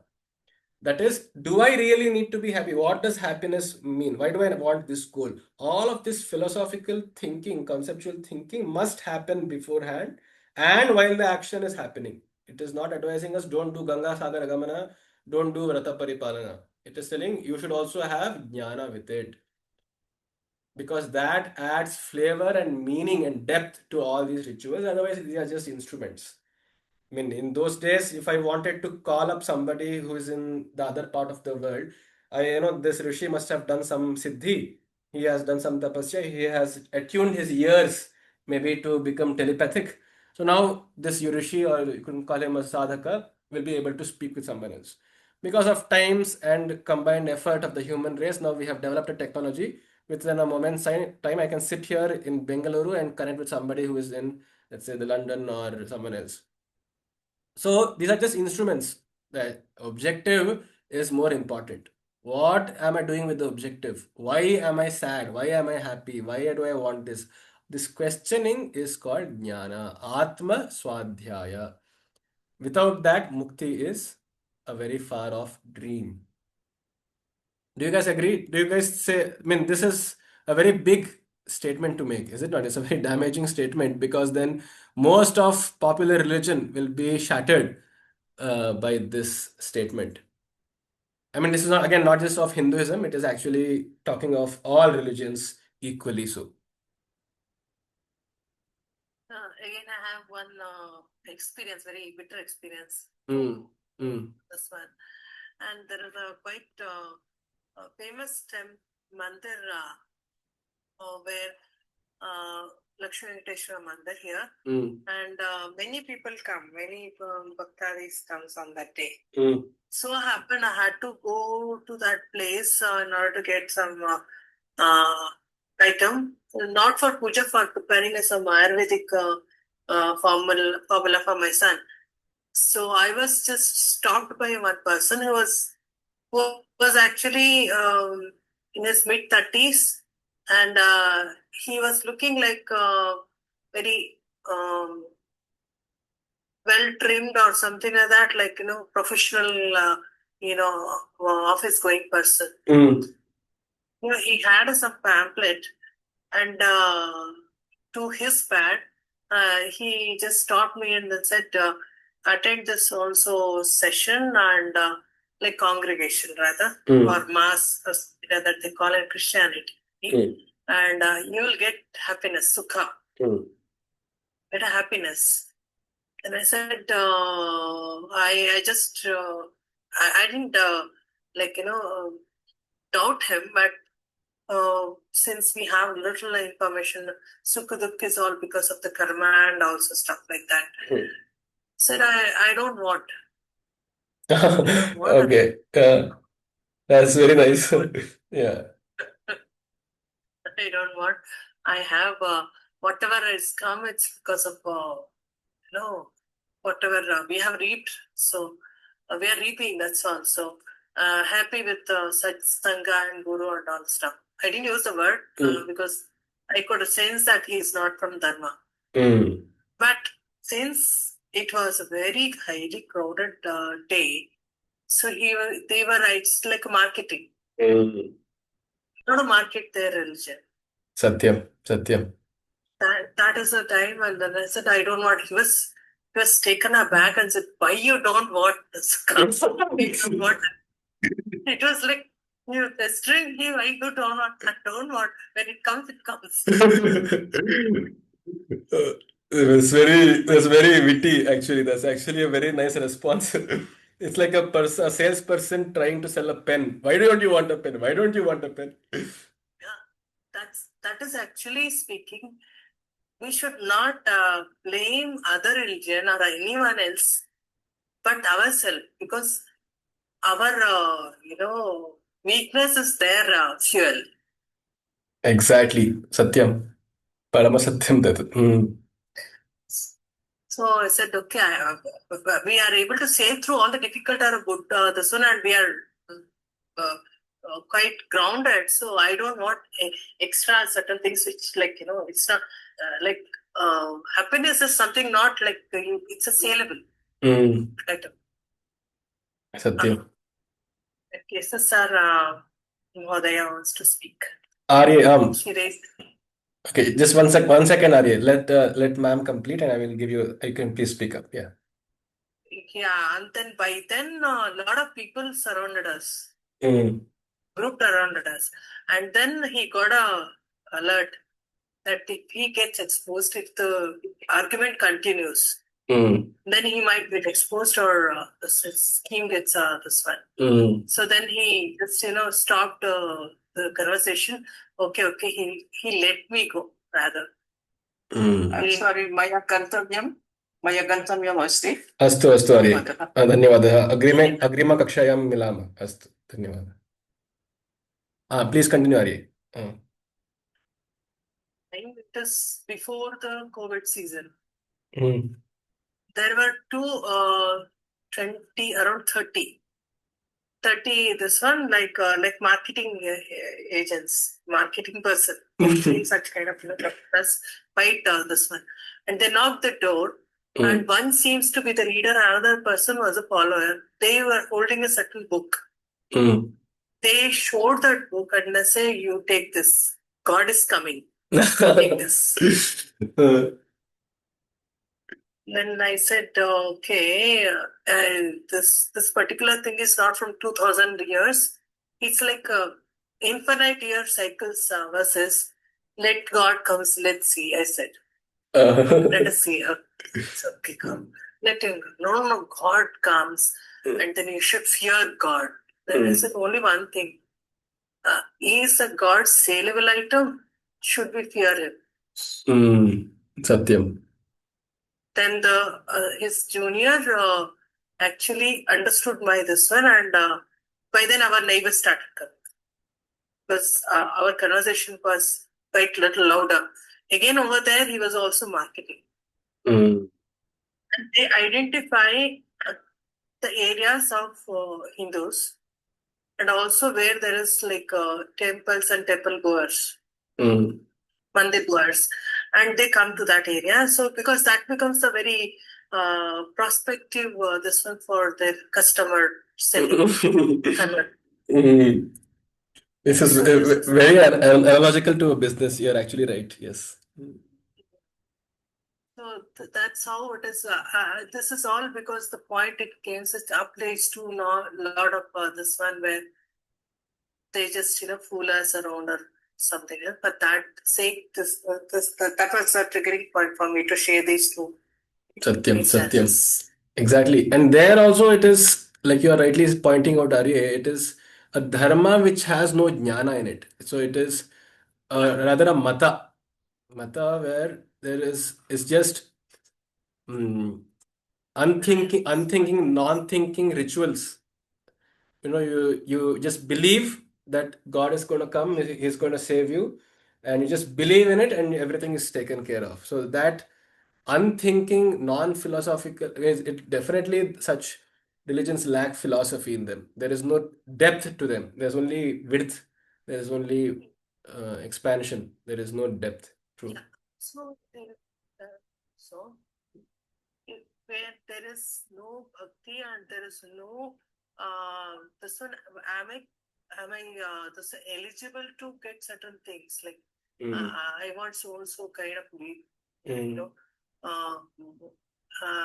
ability or available, but am I eligible for that or should I require it? Should I really does my requirement is the so. If why do I need to run behind? Exactly. That is, yes, that is true bhakti and jnana. Correct. Yeah. So unnecessarily, like few very recent this one, you'll get lot of punya, and papa. Why we need to acquire too many punyas? Let Bhagwanta have the calculation. This what we are supposed to do, what possible to do. Okay, the ability has given, so let us do. That's all. And the checks and balance, let him take care. Satyam. Of course, before, I mean, when we see all the Vrata Katha, it comes with the Sankalpa saying, I'm doing Varasiddhi Vinayaka Vrata Path. In the Katha, Vrata Katha itself says that it's for Pushpa ji, just raise the hand. 1 second, Ari. Let ma'am complete. We can yes. Sorry for taking this one. Because the flow thought comes like internet, like, clicking and clicking and navigating. So that's such a ordered shit. So over there, Santana Praptyartham, Vidya Praptyartham, so many Praptyarthams, fine. But there should be need and there should be trupti where, okay, we say, okay, this is, Bhagwan, you have given this much. I'm thankful to you. Satyam. Very And true. then rest of the things, what is supposed to be done, you just keep me focused. That's all. Satyam. That is lacking even in our Hindu followers. If at all they are dharma, Satyam. quoted dharma followers, then they will not get into the trap of the greed. Satyam. Exactly. Dhanyavad. Dhanyavad. Pushparye, वदतु कृपया. Namo Namaha. Namo Namaha. Shaji is giving very interesting experiences and feedback. Now, here I just wanted to ask one thing, like books like The Secret, they talk so much about affirmation. You imagine, you visualize, and then you get it. So there the eligibility doesn't count. They're so focused, and if they say the universe, whatever you ask, it gives. I think Secret, that's what I understood. A lot of affirmations, visualizations, and I'm getting that palace, I'm getting these cars and foreigners. It's so saleable, those kind of books. So how does that work? Satyam. You So believe that you would get it and it comes to you, whether you're eligible or not. Does it work like that? there is, I'm not denying that there are some powers at least talking from the Shastra perspective, the Yoga Patanjali Sutras also mention these kind of siddhis, where for only very few people such powers do manifest. It's called prakamya. So there's actually a term for it. It's called this manifestation was originally called prakamya. That is thinking of something and it materializing. Though it has very limited powers. So I can't think I'm going to swallow up the sun and keep thinking of it and it will never happen. So there is a certain limit to what one can manifest. That siddhi, yes, definitely, at least is allowed as per the Shastras. But talking my own perspective to this would be there, so there are two scenarios. One, let's assume it truly works. So one thing is manifestation works. What if it works and what if it doesn't? What if it is not working? So if it works, that is, if it is true that if you manifest with some 10 hours a day, you're thinking about it and all, yes, it works and we have the result. So let's say I wished for a palace. So now that there are two possibilities. Now I'll be either content with this result and I'll stop this process of manifestation, or I will desire more and repeat this process. So in most cases, it is that it will take a path of greater desire and greater ambition. That is one thing. And secondly, if it doesn't work, then of course, then there is no point in doing it. Like I said, only very few people at least are known in the world to have actually had this prakamya siddhi. And some people may truly have it. Others are just following it as an example that they will think about it. But yes, to some degree, manifestation will fructify in the sense for people who are lacking a direction, motivation, and purpose is given through manifestation. So, to that extent, yes, it will re-solidify the mind, it will energize the mind and bring it into focus. That focus of the mind may help it incidentally achieve those results which it set out to achieve, which is called a sankalpa. That's why, like she was still telling, every vrata also starts off with a sankalpa, with a desire, an intended consequence, an intended result in mind. But that's what we call sadhana. Sadhana, yes, correct. Sadhana brings siddhi. But now these Westerners have taken it as they don't take, I don't know whether take it that way, but they just visualize and they concentrate, focus, and you get it. Well, so many incidences we see. Books, this series of books. Yes, true. For them, sadhana, there's not no word like sadhana. just visualize, affirm, and then but it's all common only, desires only. Desires, correct. And then we are again, like I said, we are stuck in this rut of, I mean, even if it works, we are stuck in this loop of desiring more and more. So then we will hit a limitation to this manifestation itself. So now the next question will be, can I desire to be Elon Musk and take over his kingdom? So where will it stop? So that is why jnana vihinatva is maybe suggested. But it's a very interesting question, Ari. Yeah, true. So no, these books they sell like hot cakes, and so many of them. I also meet people. They say, "Yes, we can see God, and we can talk to God," and some simple sadhana, and they say, "I think Kalki it was. You come, you can come and talk to God." So And these are the very some- people who would be most offended when science says otherwise. When psychologists or science says, no, no, it is just hallucination, they would be most offended. They say, no, how can it be, But there are experiments which have demonstrated that the human mind can be, can be made to imagine stuff. It can be made to hallucinate. But then such evidence will not set well with people who have very staunch fanatic beliefs of this manifestation religion. so strong that God is with us and He talks to us and leads us, and that's so happy in that. So is it imagination or? I mean, you can just call it a new age religion. That's it. If you just replace it. It's true. It's a mind power. They call it as mind power. I was happened to guided by one of senior person, vice person. Even with the mind, strong mind, just looking at a spoon, we can bend it. That's one. So I have seen that happening. Yeah. Mind is like, it's a fire. Can make. The jealous is out of that kind of, even the other, they say, somebody is jealous, and their thought actually has a negative impact on the targeted person. And there are the city and those people have acquired a certain, one of our own well-wisher, he got that information. He was sharing with me that they can turn mercury into a gold,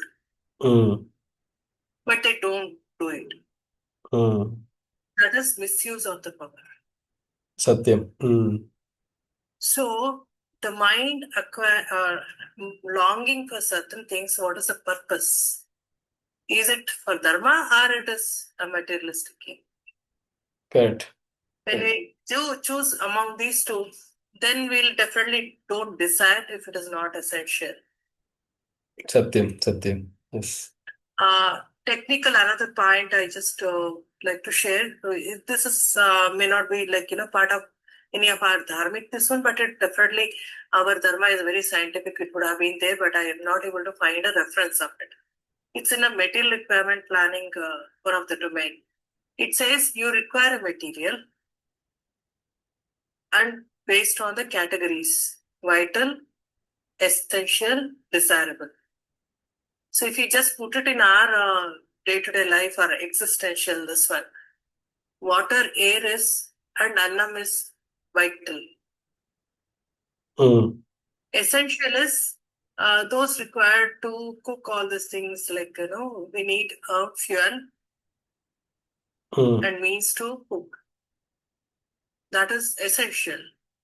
Desirable is like, top of it, you add much more vegetables to it. Similarly, when we are purchasing anything and when we need anything, we have to categorize among these three. Satyam. If it is vital, let me just write it down. Vital, Yeah, essential, essential. and desirable. So vital is compulsory. You cannot leave without them. So it's essential for survival. Essential is it's required to survive along with the vital. Very important. Desirable is like, okay, I have a capability and then I can go for a certain kind of a model of a car or something like that, or anything such a vague example. Mm. But do I literally require a car if I'm not going out? Mm. Car is very essential for me. Without Mm. that, I cannot live. That is my, my profession. I have to drive. I need car. Oh. Then it is a vital. Essential, I need a fuel for that car. That's why it is essential. I mean, yeah, fuel is my essential for car. Mm. Luxury item, then it is a desirable. But if again in the desirable, we can have a categorization. Do I really require? With that, I can give it to somebody who are needy. There comes the wisdom. Satyam. Mm. But most of the desire, like what Pushpa ji said, like, you manifest it. But is it really required? And with that, what is will my purpose of my life is fulfilled? But the stark difference with the the other faith and this one is, they live in this current life. So they want everything to be done in the current life. But in Sanatan Dharma, we know that if I long for certain things beyond a certain rules, then I have to bear the fruit of it either in this Janma, next Janma, or in future generation, or even the departed soul also can face the wrath of what we do here. They also like it. For the karma, whatever this one we do, the fruit also is being reaped by the departed souls, our this one ancestors in a different lokas. So we know that responsibility doesn't stop with me myself in this life. So that broader thing will help in whether really I have to see and then get manifested it and enjoy today. I Satyam. hope I gave a lot. So, Pushpa, speak. Yes, thank you. Lisa. Yes. But one more question here, it comes up, a question of belief. Now, see, we have been taught from the beginning that there's this you're born again and then your karma gets balanced. But some religions don't believe in that. They have belief there's no other life. This is the only life you enjoy that. So does the belief work? Like if we believe, then we get this thing, and they don't believe, it doesn't happen. It's just because we believe that. So then the consciousness works like that. Does it happen like that? I just wanted to. I mean, it's a very deep philosophical question. Whether belief. Sometimes I get this. Yes. Whatever we believe, that happens. So if you believe that, no, all this karma is okay, we don't believe in this karma theory. It doesn't work? Is it like that? I don't know how universe works. So I've heard this argument quite a bit at least in philosophical circles, where they say if you believe in God, God is there for you, and if you believe He is not there, He will not be there, etc. So, I mean, that I think has sprung from a very controversial statement from the Taittiriya Upanishad, which says, Asanneva sabhavati asad brahmeti veda chet asti brahmeti ched veda santamenam tato viduriti. So it says, asat asanneva sabhavati asad brahmeti veda chet. If a person thinks or conceptualizes Brahman, or God rather, in modern terms, to be asat, to be non-existence, then he becomes non-existence. And one who thinks of Brahma in a positive existential sense will be positive. So that is the literal meaning. Now, I mean, I don't know the exact answer to this question, but I'm just trying to give a context and build a context around this question of why they put this argument forth. And similarly, they support it by saying Shraddha Mayoyam Purushaha Yoyat Shraddhas Sa Eva Saha of Bhagavad Gita, which says, where he says, whatever the faith, I will, I mean, so will that person become. So if a person is nihilist, if his thoughts are nihilistic, if that is his belief, then he or she will become nihilistic. That is what the context, that is how they support their argument. Whereas I view these two statements in a different way, that it is not, I mean, if that is the case, then there is absolutely no room left for questioning and skepticism at all. In fact, Shvetashvaratara Upanishad, Kenopanishad, Prashnopanishad, everywhere these fundamental existential questions are asked so many times. I mean, people start off by saying, who created this universe? Is it someone?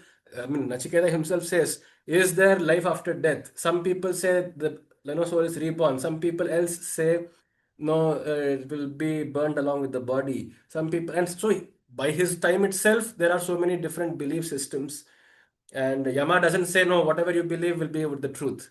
I mean, that is the very antithesis to truth. Truth is something which is independent of belief, at least is what we think. But yeah, so why they say that is how we rather interpret that particular line.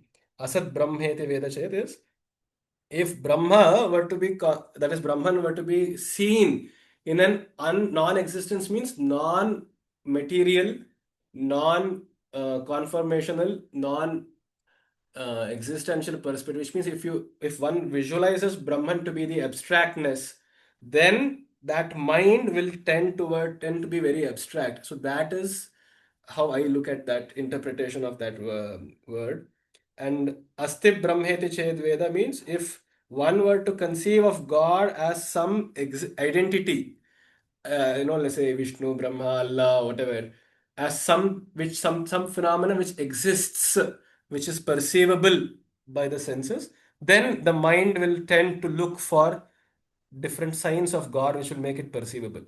So that is how I think. Whether truly this believing in manifestation will make it true or not, it's a question up for debate. I personally think, yeah, go on, Ari. It's a individual experience.